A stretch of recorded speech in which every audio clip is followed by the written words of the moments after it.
we are looking at arrays, and we have seen that all the data items constituting the array share the same name.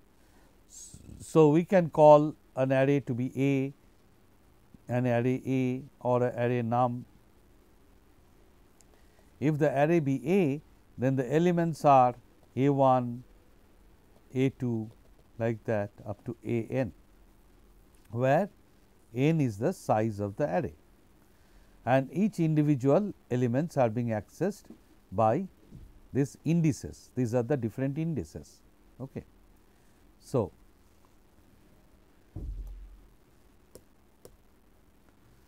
for example, here when we declare, here comes a new thing. Suppose we have an array where the size is 10. So, there will be 10 elements of the array.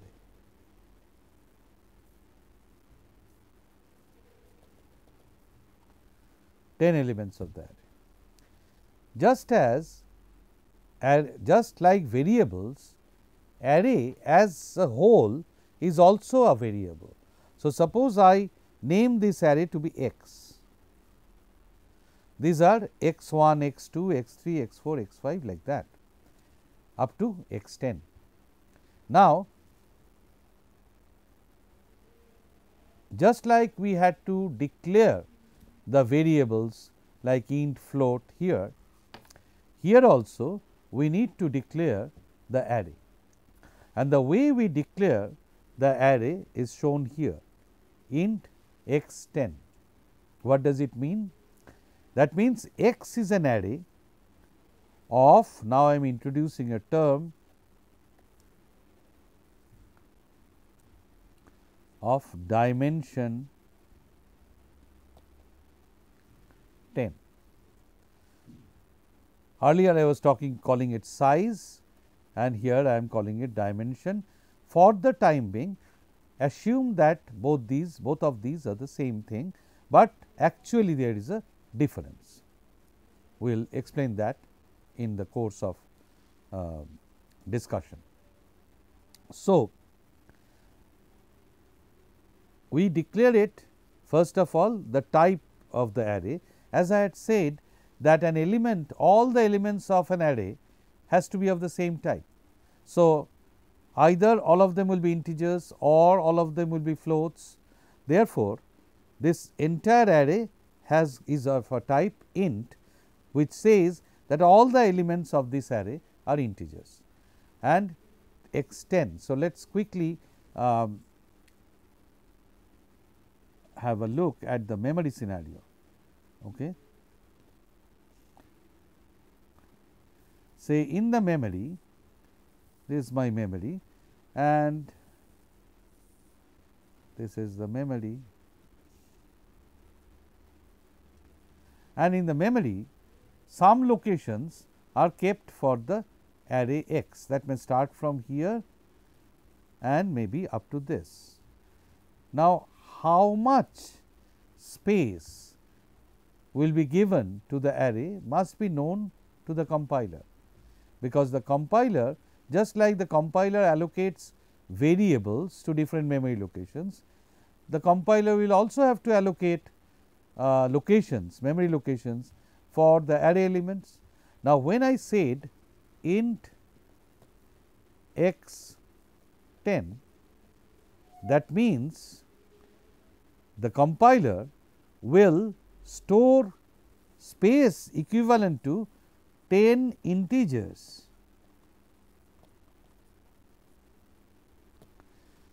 10 integers in the memory, 10 consecutive places for 10 consecutive, one after another, no gap elements, 10 consecutive integer places in the memory.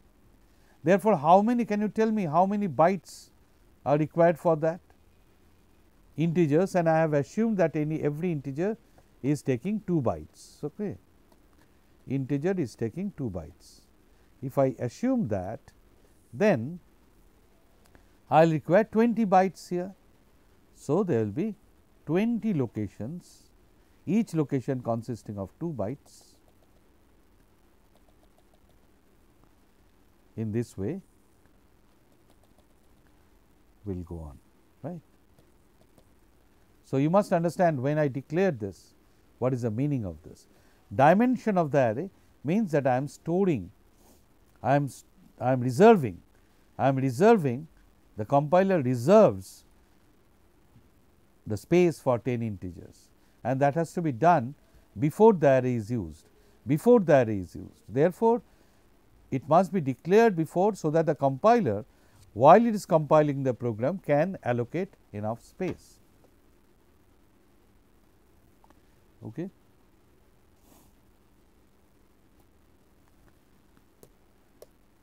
So, and now individual elements are accessed by specifying the index. So, here x, this x is a 10 element one dimensional array, linear. Okay. Now,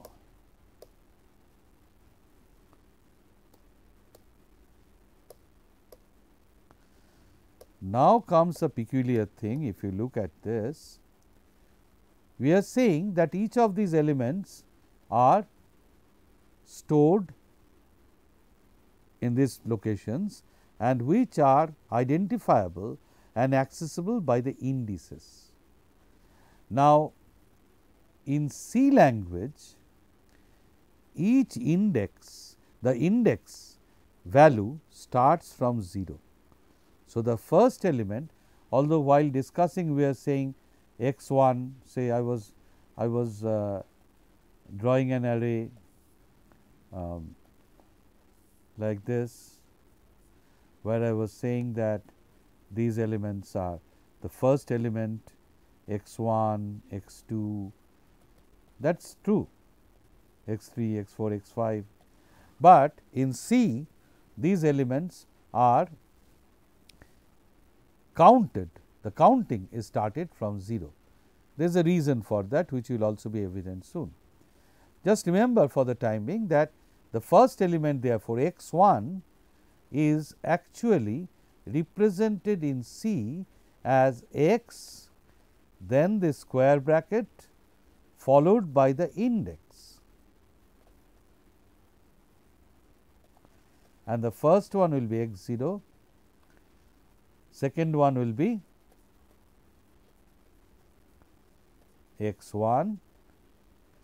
Therefore, can you tell me what will be the last element of this array? How do I represent that? Yes, you are right, x 5 will be nothing but x 4 here. Since I am starting with 0, I can go up to 4. Here in this example, as you can see that I have got 10 elements in the array. Therefore, I start from 0 and go up to 9. Okay. That is what is followed in C language. There is a reason for that. Let me just briefly mention the reason. The reason would be this: as I said that in the memory the array is stored in a particular region. When I declared it as int x 10, then 20 bytes have been given to me, and the array starts from this point, which has got some address, maybe 1000, and this address is starting is 1002. Now, and I know that each one is of size 2.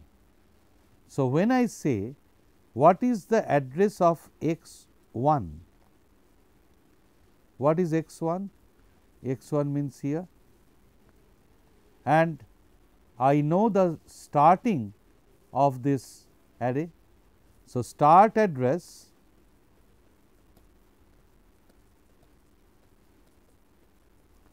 plus index times number of bytes for integer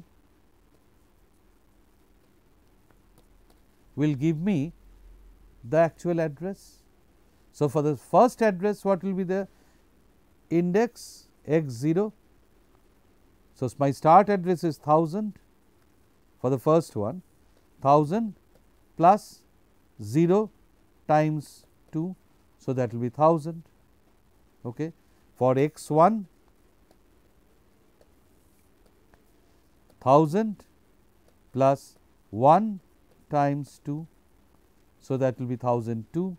For x 5, x 5 in this way is which element? 6th element. So, that one will be here 1, 2, 3, 3, 4, 5, 6, 1, 2, 3, 4, 5, 6 this element, and what would be its address? Address will be 1000 plus 5 times 2, that means 1010. It starts from 1010. So, 1002, 1004, 1006, 1008, 1010, here it will start. So, this is basically the offset, how much I shift from the top. That is the reason the ease of computation of the address of any of the index, any element with a particular index can be done using this method, this formula, and therefore, we start with 0. That is a specific reason for starting with 0. All right. So, this is a 10 element one dimensional array that we have seen. Let us move ahead. So, like variables, the arrays that are used in a program must be declared before they are used. The general syntax, just like in integer or float, we had declared them as int, float before they are used. Why do I need to declare them before they are used? Because the compiler needs to allocate space for that. Otherwise, the compiler does not know what type of variable it is. Therefore, we also have to do the same for an array, and the general syntax will be type, array name, size. Now, again here the size, I mean the dimension. Type specifies the type of the element that will be contained in the array. It can be int, float, char or whatever. Okay. So, I have got fields like say here I can have an array, I can declare it as float, the array name can be my array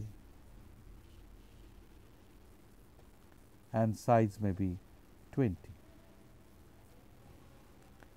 Now, this one specifies that this array can hold only floating point numbers, and suppose floating point numbers are 4 bytes each, then for how much memory will be reserved for this? 80 bytes will be reserved for this, because 20 is the size, that means the maximum size that the array can take. And what is my array? Everything, just like every variable must have a name, this array this array also has got a name called my array. And so, what will be the indices? I am repeating the thing, my array is 0. So, I am writing MA for short 0, and what will be the last element here? MA for size 20, it will be 19. Is it all right? So, this is the general syntax which I must put, and also there should be a semicolon at the end, just like other declaration. There is no other major difference here.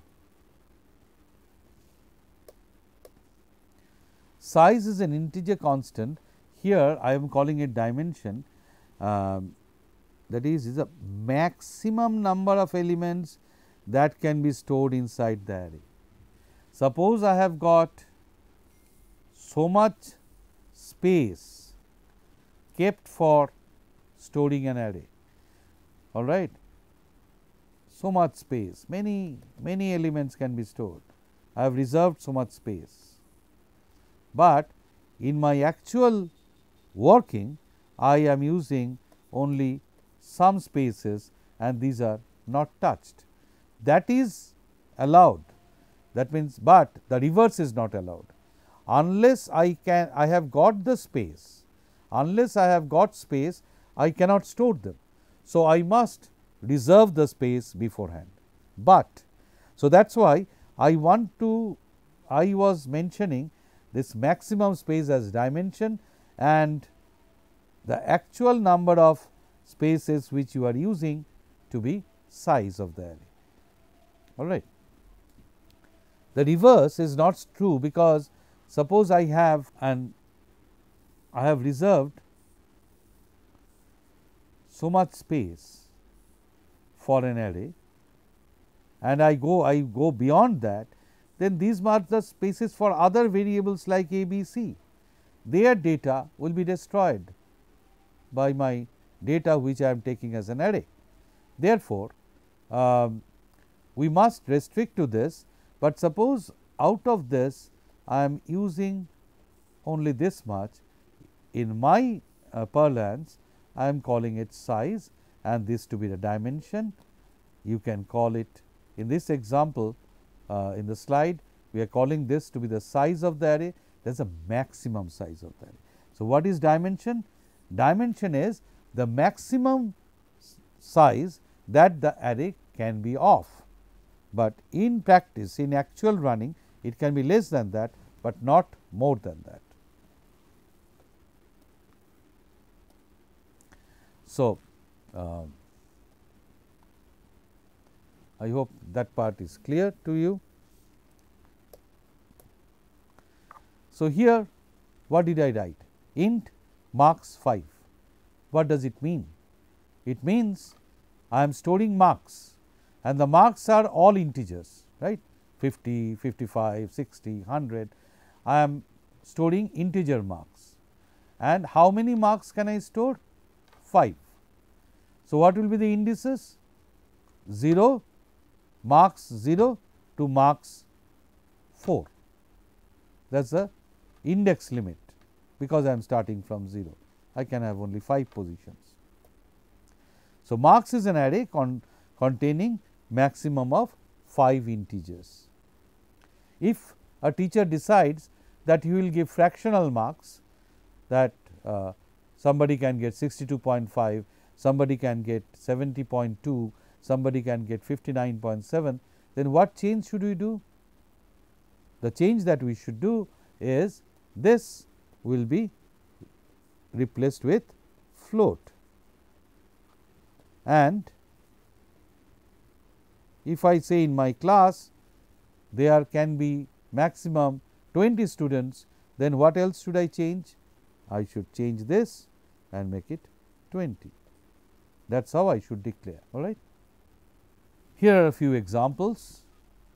Int x10, that means x is an integer. How do we read it?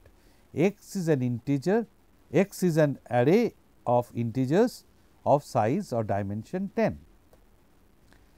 Char line 80, that means what? That means line is a variable array of type character. So, what will it be? There will be 80 such positions. Usually when we take a printout, of characters, the lines were conventionally 80 characters in a line. So, there will be positions like this all through maximum 80, all right.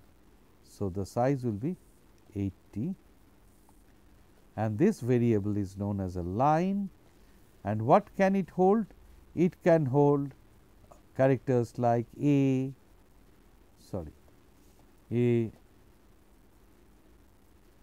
there can be a space, space is also a character. I denote space as a blank like this, then maybe X is a character, then there is a blank, blank is also varied character, then C, then D, all those things can be there. So, it is an array of say ultimately say P is the last character, something like this. Altogether 80 spaces for character I keep in my variable line. And what is the type of the variable? The type of the variable is an array, array of character, right. Similarly, I am saying that there are 150 points, there can be 150 points, and each of those points are floating point numbers. Okay. Say name, I just stored a name. I want to store the name of a person, say name,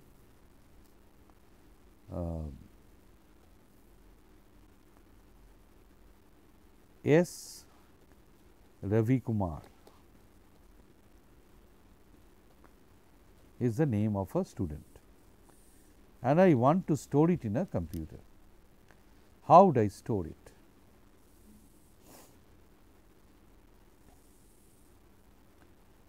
I can store it in the form of an array where each of the elements is a character.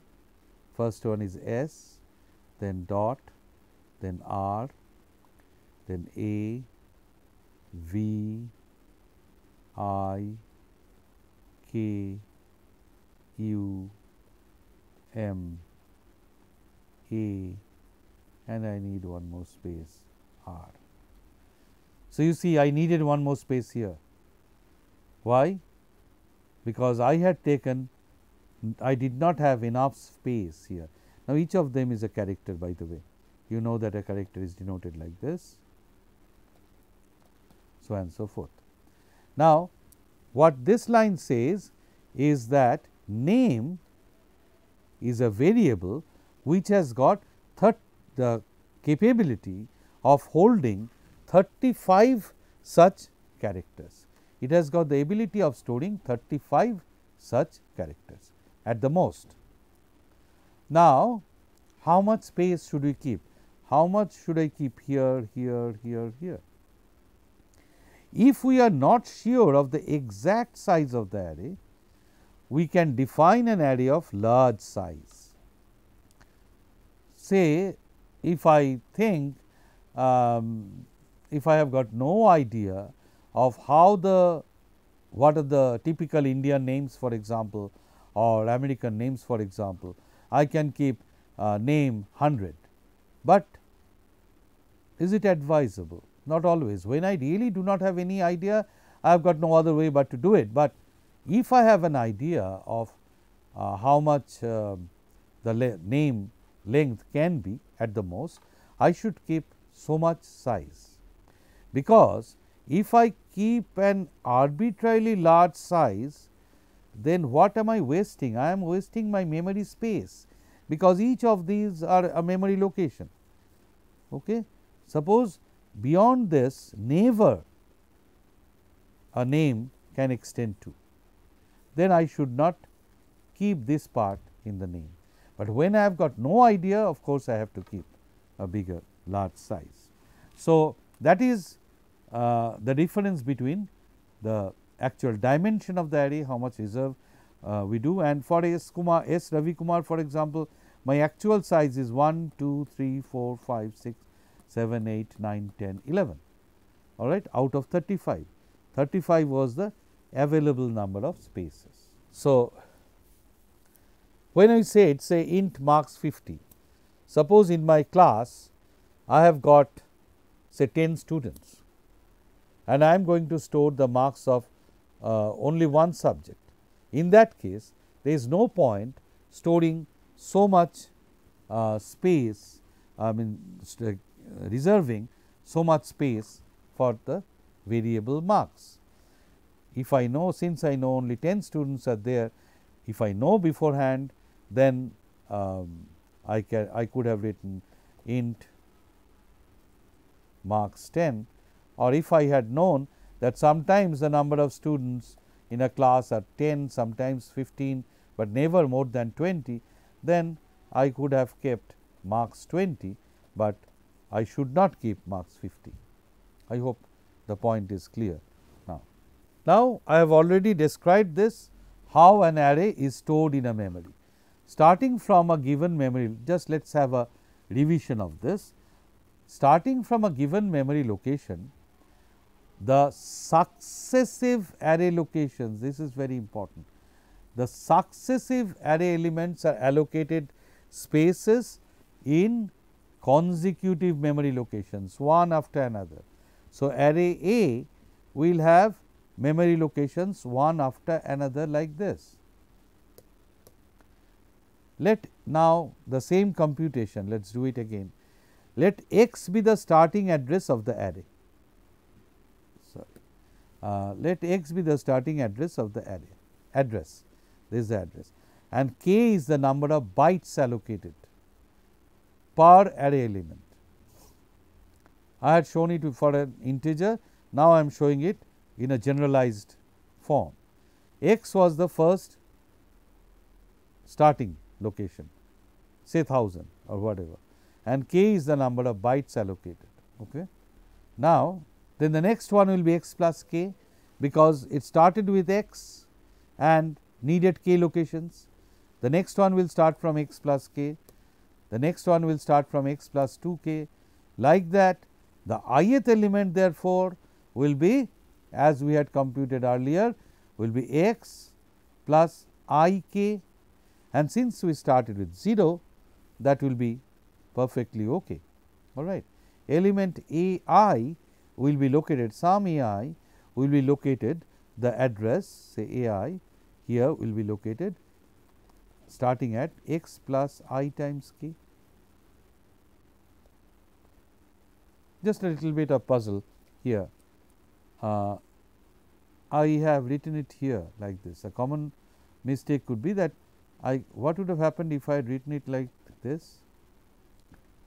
What is the problem of writing in this way? The problem is, what is I k? I k is not I times k, not I multiplied by k, but I k is another variable name. All right. So, these two are not the same thing. Whenever we go for programming, we should be very careful. Okay. Now, so first array index is assumed to start at 0. In C, we are doing that. So, a particular element of an array can be accessed by specifying two things. What are the two things? Name of the array, index. Index is nothing but the relative position of the array. Okay. We will continue with this discussion further.